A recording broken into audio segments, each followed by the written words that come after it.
Hello everyone, welcome back my another video.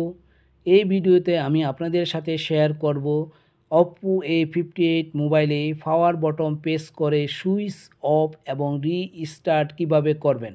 আমরা যখন পাওয়ার button press করি তখন আমাদের মোবাইলটি পাওয়ার বটন অপশানটি ওপেন না হয়ে অন্য ফাংশান দেখায়, যেমন গুগল অ্যাসিস্ট্যান্ট অথবা অন্য ফাংশান। আমি প্রেস করে দেখাচ্ছি আপনাদেরকে। আমি দেখুন এভাবে প্রেস করব, করার পরে দেখেন আমাকে এইরকম দেখাচ্ছে। হয়তো বা আপনাদেরকে পাওয়ার বটনটি প্রেস করার পরে গুগল অ্যাসিস্ট্যান্ট ওপেন এইরকম দেখাতে পারে।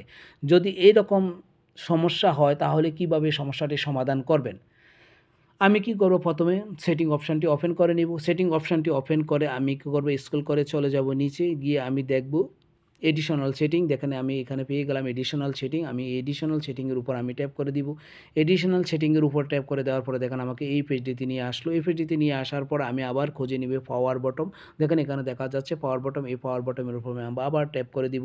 আবার ট্যাপ করে দেওয়ার পরে দেখেন আমাকে এই পেজটিতে নিয়ে আসলো। আসার পরে দেখেন এখানে দেখা যাচ্ছে press and hold the power bottom. আমি কি করব, press and hold the power bottom, এখানে আমি আবার ট্যাপ করে দিব। ট্যাপ করে দেওয়ার পরে দেখেন আমাকে এই পেজটিতে নিয়ে আসলো। এখানে দেখাচ্ছে সিলেক্ট ফাংশন, আর দুইটাই নিচে কিন্তু দুটি ফাংশন দেখাচ্ছে, একটা হলো পাওয়ার ম্যানুয়াল আর একটা হলো ভয়েস অ্যাসিস্ট্যান্ট।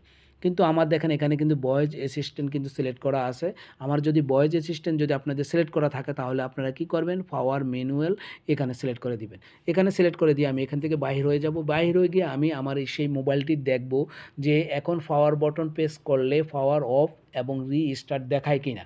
আমি কি করব, দেখেন আমার পাওয়ার বটনটি আমি প্রেস করে রাখবো। প্রেস করার সাথে সাথে দেখেন আমার পাওয়ার বটমের এই অপশানটি কিন্তু আগে দেখাতো না, এখন কিন্তু দেখাচ্ছে। এখন আমি এই মাঝখানে এই সার্কেলে ট্যাপ করে আমি যদি নিচের দিকে নিয়ে আসি তাহলে কিন্তু মোবাইলটি অফ হয়ে যাবে, আর যদি আমি উপরে নিয়ে যাই তাহলে রিস্টার্ট হবে।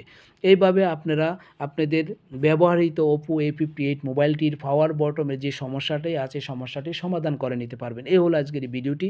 আর এই ছোট্ট ভিডিওটি দেখে যদি আপনাদের বিন্দু পরিমাণ উপকার হয়, আপনাদের কাছে ভালো লাগে, তাহলে অবশ্যই আমার চ্যানেলটিকে একটি লাইক করবেন। এবং আমার চ্যানেলটি যদি নতুন হয়ে থাকেন, এখনও সাবস্ক্রাইব করেন না, তাহলে অবশ্যই চ্যানেলটিকে সাবস্ক্রাইব করে পাশে থাকা বেল আইকনটিকে ওকে করে দিবেন, কারণ আমি যখনই নতুন নতুন ভিডিও আপলোড করব সাথে সাথে আপনার নোটিফিকেশন পেয়ে যাবেন। ওকে, আল্লাহ হাফেজ, ভালো থাকবেন।